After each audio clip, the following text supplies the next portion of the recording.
Hello, this is Gary Calgar up here at the beautiful Shinn Cemetery up here, top of the hill. Doing a little walkthrough today of all the improvements here. Get a little bit of a pan view there if I quit shaking up here. But I found some more graves and marked them with the white flags and what have you there. But I found a new one yesterday. This is a setter for one. I'm still looking for the stone that belongs to. Then come over here, and this the footstone that I found here that goes into the center hole here. As you can see, they fit into the center holes, and that's for the footstone right there. Don't know whose it is. It's got a partial name. I think here in the back side there is hard to see on there, but I think it's a G W or something like that on. But also too, I found another Shinn up here. I'll walk down here to it. Uh, it's over here. This is Louisa Shinn. This is Louisa Shinn's stone here. It was buried under the ground here. I had to dig it out, get it up there, and now I'm going to probably reset it here because that's where she's laying at here, and that's the footstone there. Right there's the footstone here for Louisa Shinn. And I found some others up here. The names are hard to read on them and stuff because they're worn off pretty bad. There's one there with the E on it there. And there, then I found some over here. But those are the new ones that I have found. And my main concern is right now, there's a telephone line that's running through the cemetery here that should not be here. What I found out, uh, you're not supposed to put any kind of utility or over lines, what they call over lines. Oh, too, I also found another grave here, uh, stone and stuff. But anyhow, you're not supposed to run them through. This is a telephone line going through here, and it's right smack dab in the middle of a grave. Here, there's a grave that's right here, and there's a little headstone that barely up over the top there. But these poles that got to be taken out, I found out that I can get them taken out out of here. They're dead lines anyhow. The vandals has cut the wire off them, and so it's a dead line that leads to no place.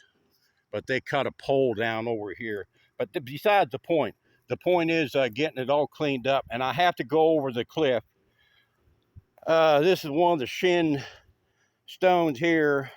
I had the Shinn family was up here, and they helped me read it on the side there whose it was.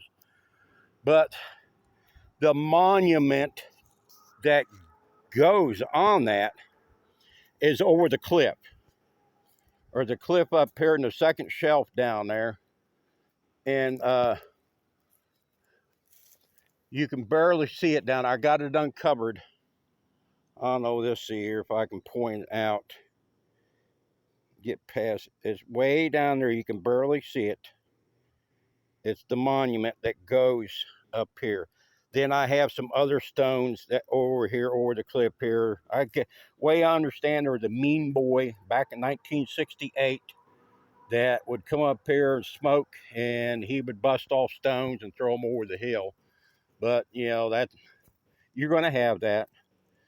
But like I said, it's cleaning up beautifully. Every place where there's a flag at, there's a grave, headstones and footstones there. A lot of them children. It's like this one right here. This is a child here. The headstone there and footstone here. Reason why I put these flags here is so I can see them when I'm mowing and know that they're here. There's a footstone there, headstone there. Same thing along here. See, the trees pushed that one up out of the ground there. And sometimes I'll roll them over and look at them, but that one there is pretty hard to get up, so I'm going to leave it there. I don't want to destroy it. There's a lot of them here that's got broke off from trees falling on them and stuff. But yeah, it looks good up here now. It looks good up here now. I think the Shinn family was pleased about it. The only thing they didn't like is that the telephone line, dead telephone line, is running through here, and I'll show you what I mean by dead. Whoever done it, I caught one perpetrator, walked him off the hill, and they arrested him.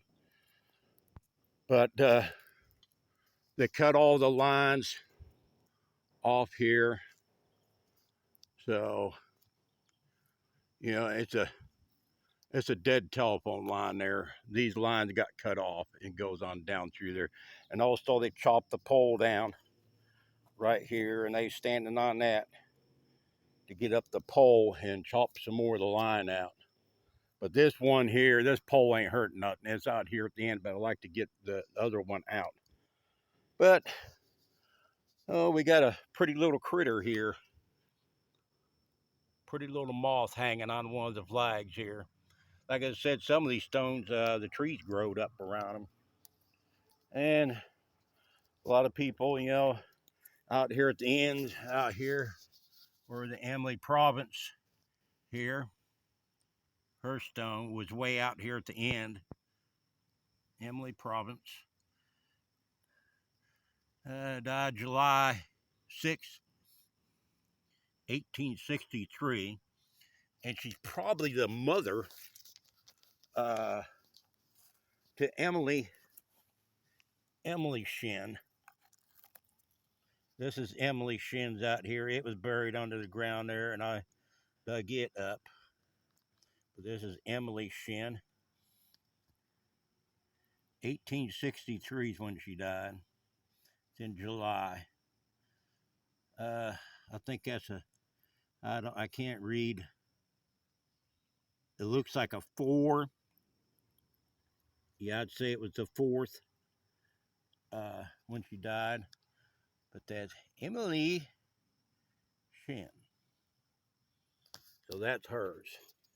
And I have many others out here. You know, you can barely make out the names on them. It's like this is a child's grave here. That headstone, right there's the headstone. Right here is the footstone. And I don't know if we can read anything on this one or not.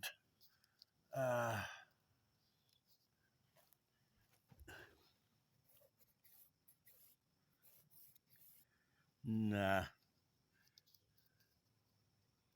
It's very hard to read that one. Very hard to read. But anyhow, at least you can get to the graves now. And it's like this one here. I don't want to touch this log right here.